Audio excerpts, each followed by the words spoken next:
Hello friends, welcome back. Okay, so we're going to look at the price of Bitcoin. Here we go, clearing the space. Alright, what can you tell us about the price of Bitcoin?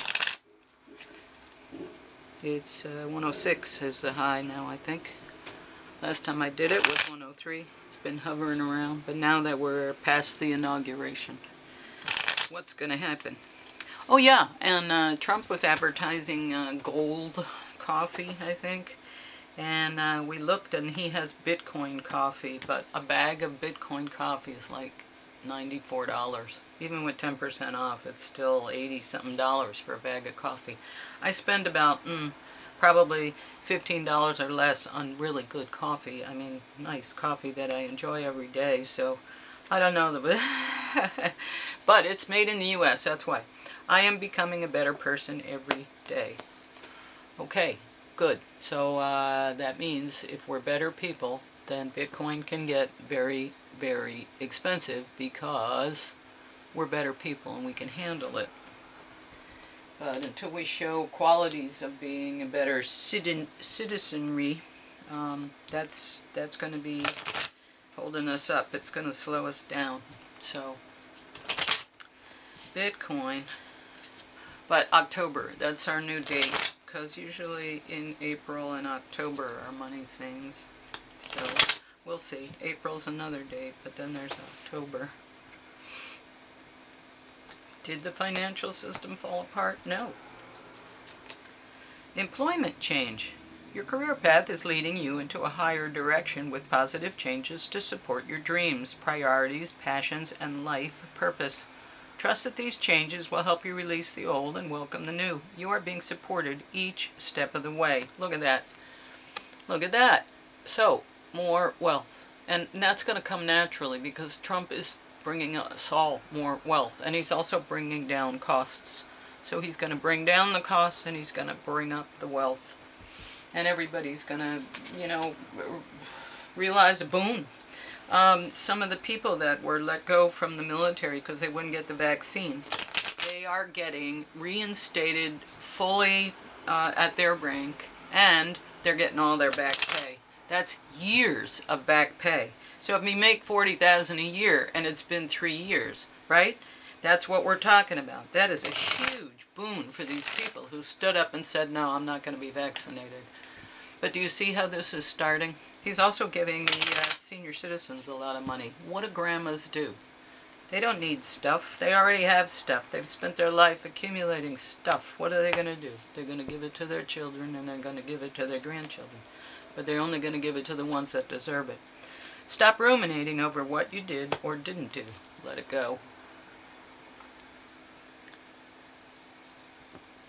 Yeah, so there's going to be money coming into a lot of people.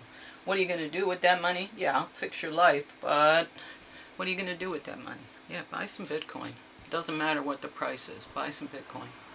We got to keep it strong. We got to keep it going.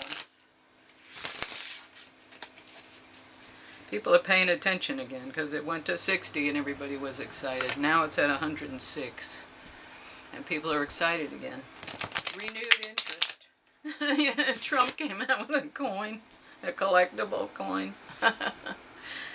He's such a troll. He's so funny. Marketing. Yeah, with that coffee. Yikes. That's probably a good company, though, that he said, I'll do it and I'll help you out. We'll do it during the inauguration. You'll get a lot of views. 4 of winter. Set aside your concerns for now. You can make a decision later. Solutions that come from meditation. The need for more sleep or a vacation. Look at that. Sleeping and resting during winter. That's like right now. Yeah, just rest, hold. Beautiful. Restore. That's our fairy card. Alright, let's see what we got here. The tarot. What can you tell us about the price of Bitcoin? So So that winter's nap is nice, but you know, it's talking about restoration. It's talking about the need to just relax and restore, replenish. That's a good energy to be in.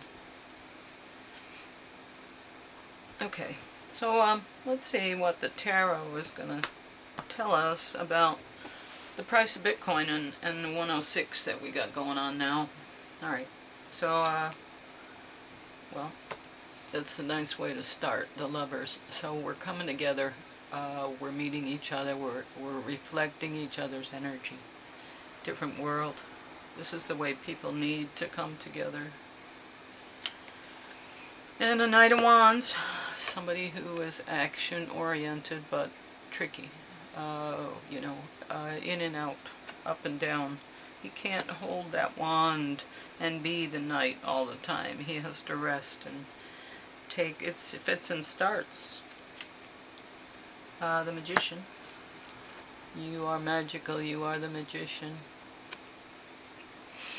Okay, so we're seeing that Bitcoin is being met with reciprocal energy. It is benevolent. It is being matched by the people who own it and matched by the world. The challenge is that there needs to be action, and it's a little this and a little of that. It could be the prices going up and down. That's definitely Knight of Wands energy. The Magician is, though, that it is a magical thing. And that Bitcoin speaks to us of truth and integrity. And severity. You know, you lose it, you lose it. Oh well. Queen of Cups, but it's to help the people. It's to restore humanity. That's what it's there for. If we support it, we will restore humanity more quickly. Because we've been in misery. We've suffered. And if you read the Bitcoin Standard, the first bunch of chapters, I want to say 6, 7 chapters, is all about the misery of the financial system. And then the last chapter is about how Bitcoin solves all the problems I just laid out. And it does, beautifully, and it is durable. Okay, the Hanged Man means, you know, you've gone in and you've looked at this and you've examined it and you've studied it and you understand what's happening and how it's still relative to political situations, because it's still reflected, and I want to say reflected, in the dollar system or the rupee or the whatever system. The monetary system's already in place, so it's tied to that, and so we only see it in relative value according to that. And those things are very volatile right now. And the Bitcoin, although it looks like it has volatility, it's reflecting the volatility of the fiat system. But Bitcoin is just Bitcoin, and it's always going to be Bitcoin. It's like the turtle. It just, you know, travels around, and it takes its time, and, you know, slowly goes, but it's very methodical. It's very repeatable. It's very consistent. Okay, and yeah, so 5 of Swords. This is a little bit of winning at all costs. This is the environment that, you know, the fiat system might be out there saying we have to win at all costs, but Bitcoin is going to win at all costs. It doesn't matter.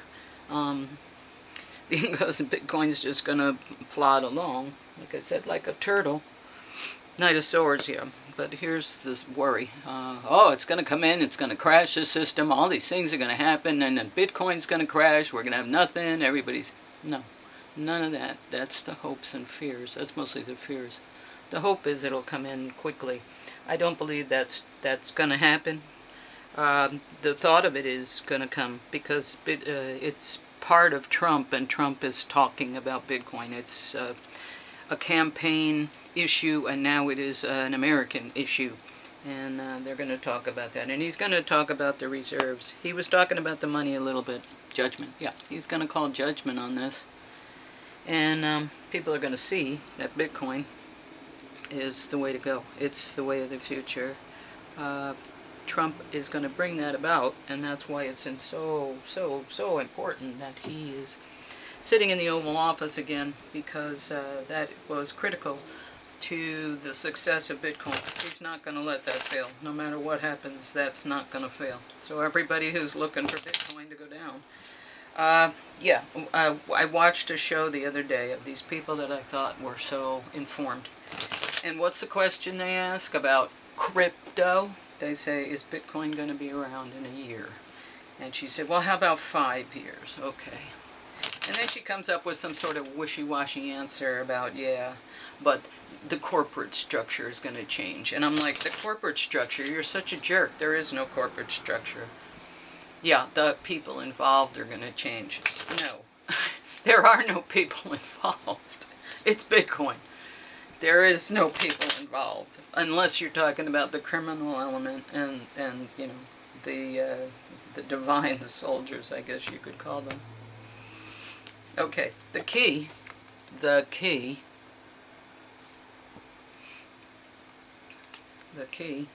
to the illusion, to what we're not seeing, better be a good answer here, is maturity. So if we are mature, then we'll see it. But if you're not mature emotionally, then you're not going to be able to get through it. You're not going to see it, ever. Because you got to reach a certain level of maturity, and that makes sense. That makes absolute sense. You got to grow up, and we need to grow up. I've been telling you guys that for what, almost a year now? Bitcoiners, we need to grow up. We need to be better versions of ourselves. You know, every time I think, oh, you know, I'm not in a relationship, a romantic relationship, I keep thinking, it's because I'm not good enough yet. There's somebody out there who is great, and I have to make myself better in order to be good enough for them. And that's what I'm trying to do, is be the best me I can be, so that when I show up for that person, I'm the best me I can be. You want to figure out what you know, how to solve the problem with your love life? Fix yourself. How about that? Fix yourself. Stop doing the things that are pushing people away. Gratitude, releasing burdens. Nice. Yeah, let that nasty stuff go, and figure out alter. Is there a number? No. What is the word? I'm sorry, I'm on a soapbox. Gratitude and releasing burdens. Alright, let's look what the Green Witch can tell us.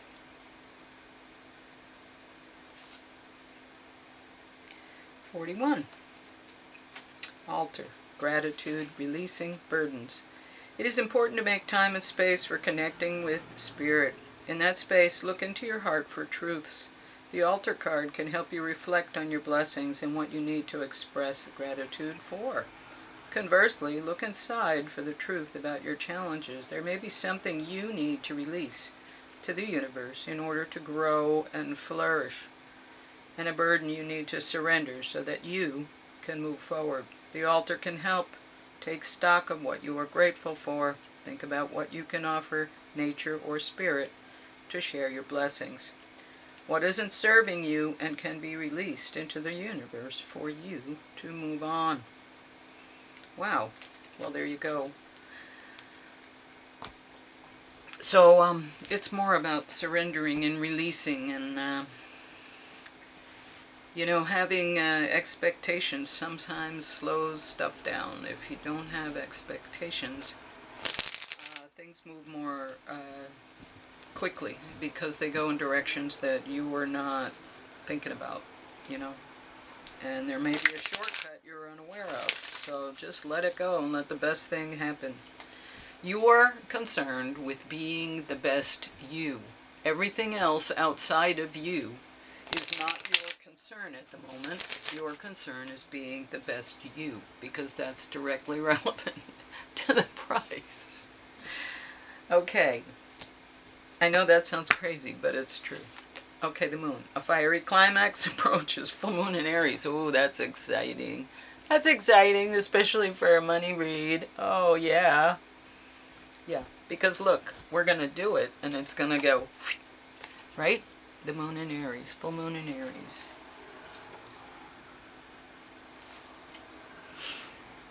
New moon. Full moon. Full moon in Aries. A fiery climax approaches. It's time to see if you've been a little bit too me.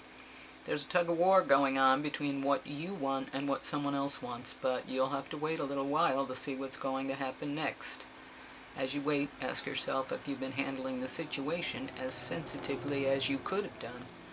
If you know deep down that you've been a little rash or harsh, gone too fast or overstepped the mark, then accept that on some level you've created this situation for yourself, which means you can create your way out of it too.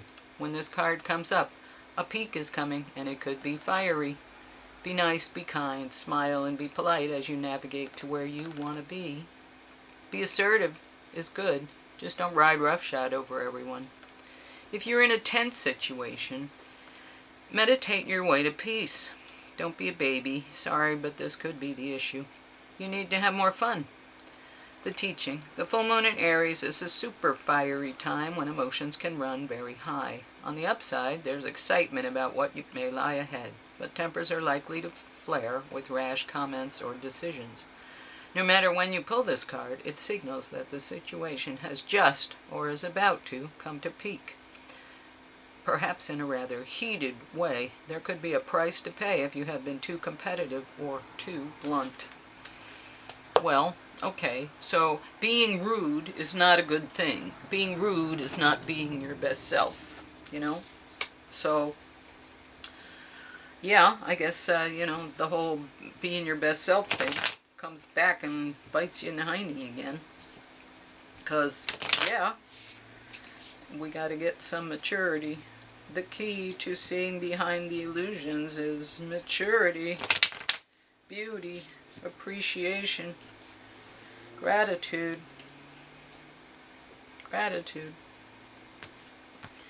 Okay, and the final card, oh, tarantula.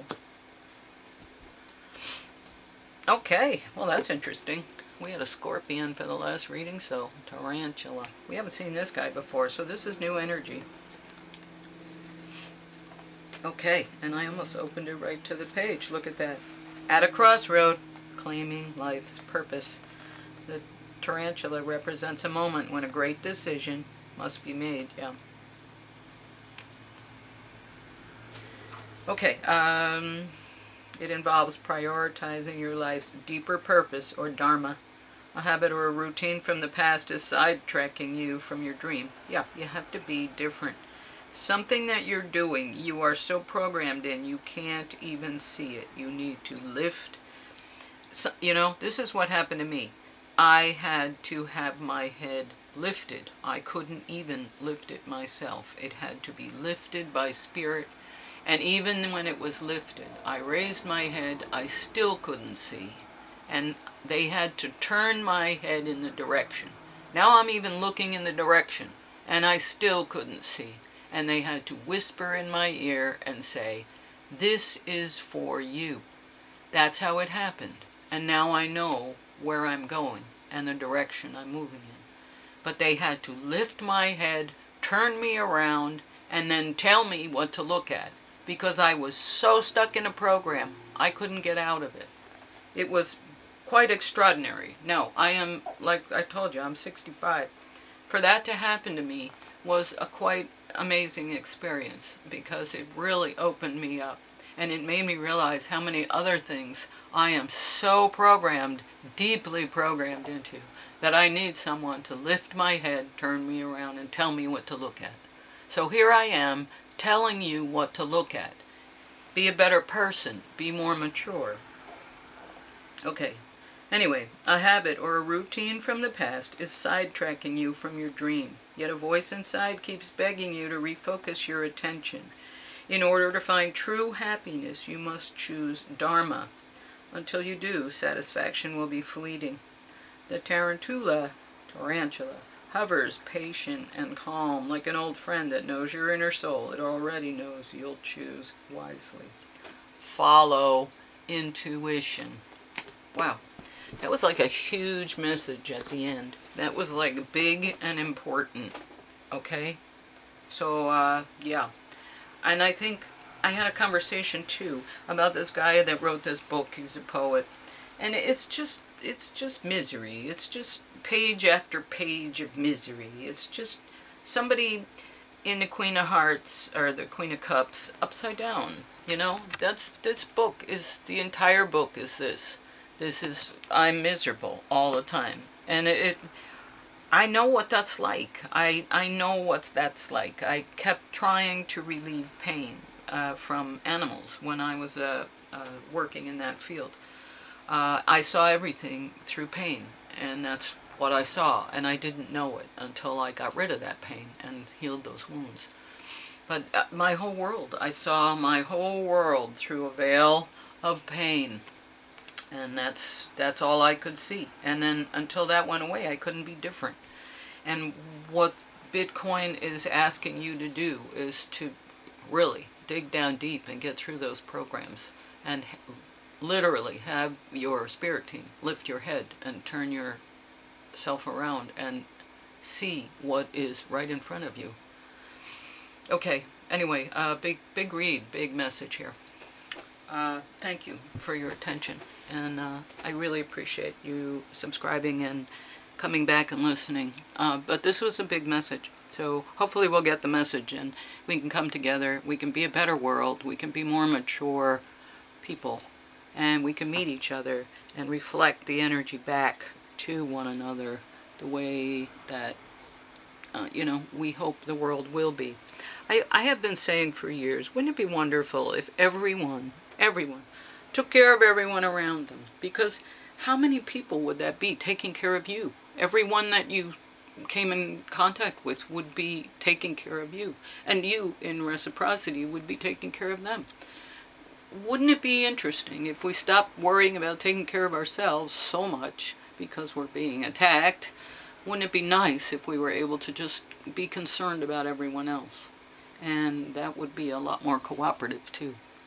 Anyway, I've been on a soapbox for a big time this reading. So there you go. Like, share, and subscribe. 22:33 on the timer. And okay, thanks. Bye.